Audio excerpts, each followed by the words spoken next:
Hello guys, and welcome to another lesson of Learning Spanish with Ricardo Gonzalez.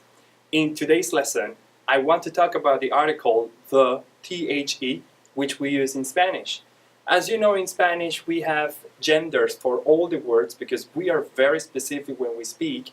So we divide all the words and we classify them in female, masculine, singular, and plural words.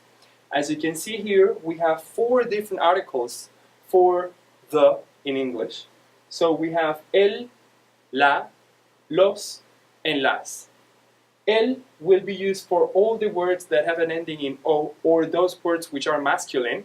Generally, the words that have an ending in O, like carro, for example, they will use the article el carro, the car. And as for the words that have an ending in A, they will be considered as female words. For example, we have casa, which is the house. Then we say la casa, the house, la casa. Okay?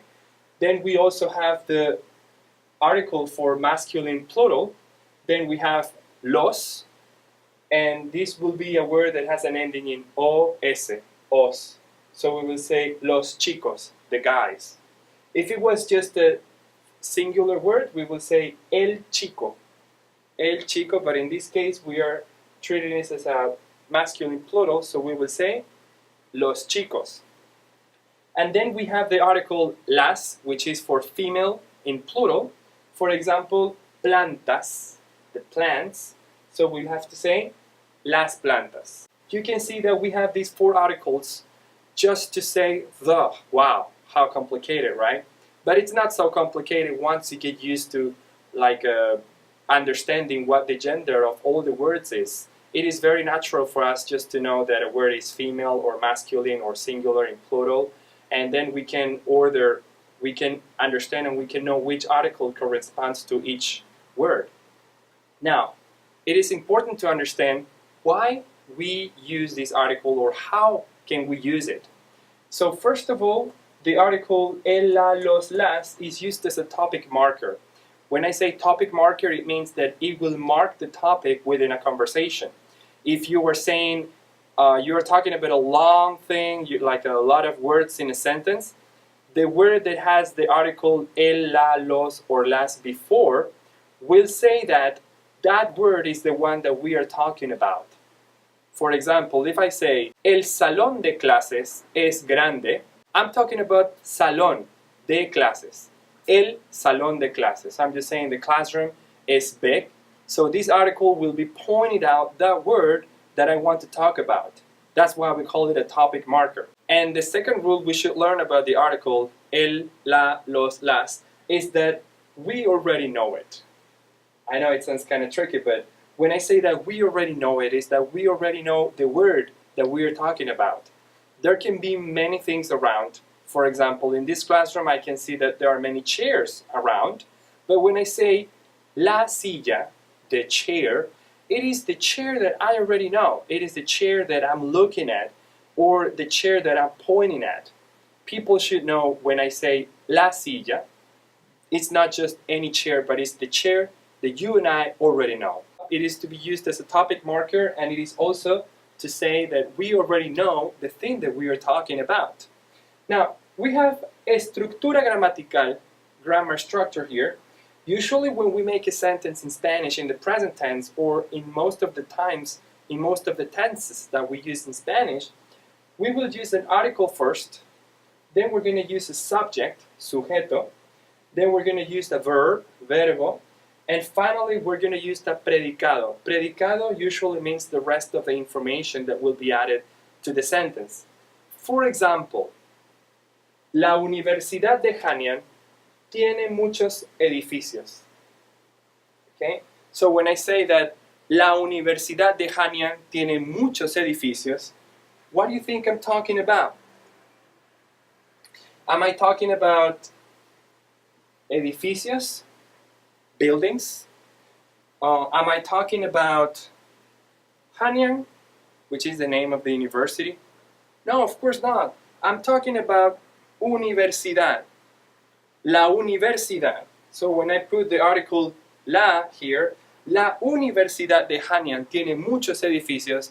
It means I'm talking about the university. Okay? So in this case, the article la is working as a singular female word, and it is also working as a topic marker because I'm talking about la universidad.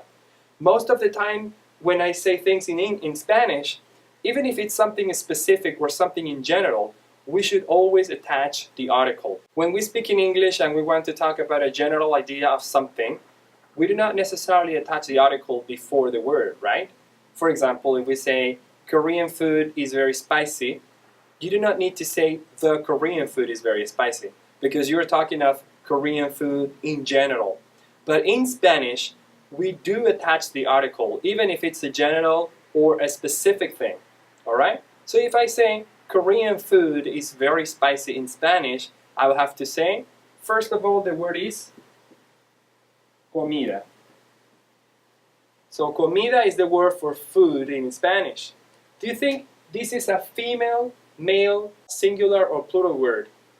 So of course we can see the last letter of the word comida, and because it ends in a, we can interfere that it is a female, singular word.